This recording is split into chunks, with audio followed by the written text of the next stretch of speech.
Mjini hakuishi mambo na mjini hakuishi majambo. Sasa baada ya video ambayo ilikuwa ikitrend kuhusiana na Dudu Baya kuzungumza vitu ambavyo huenda vikuwa sawa kumlenga Professor Jay.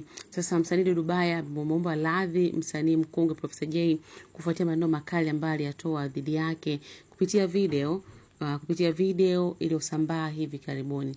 Dudu Baya amesema kuwa wakati akitoa kauli hizo hakuwa katika hali ya kawaida kutokana na matumizi ya pombe na jambo ambalo lilimfanya kuzungumza kwa hasira na bila kufikiria kwa kina.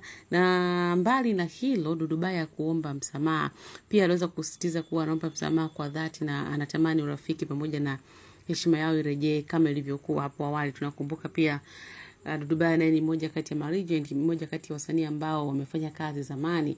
Kwa hivyo ukizungumzia ile ilikuwa ni age kina Dudu Baya, kina Professor Jay hapo. Kwa hivyo msamaha ameomba ili kuweza kurejesha heshima yao ilikuwa mwanzo. Na mbali na kuomba radhi, Dudu Baya pia amewaomba msamaha mashabiki wake pamoja na watu wote waliokwazika kutokana na kauli zake, akiahidi kuwa makini zaidi katika matumizi ya mitandao na maneno yake siku zijazo. Sasa mbali na hilo pia ambalo Dudu Baya aliweza kulizungumza ama pia kuomba radhi kwa kile ambacho kinaendelea.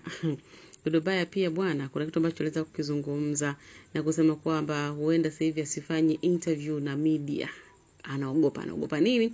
Story imekaa kwa design hii hapo. Maoni yako ni yapi kuhusiana na kile ambacho Dudu Baya alikizungumza dhidi ya Professor Jay siku chache tu baada ya Professor Jay kufanywa ile shughuli na kupewa heshima yake ambayo anastahili? Drop comment yako na kumbusha pia subscribe, kubonyeza alama ya kengele, kutufollow 69 Media Pro, kule Instagram 69 Media TZ, TikTok na Facebook 69 Media TZ. Mimi hapa ni Sami Baby. Till next time. Bye bye.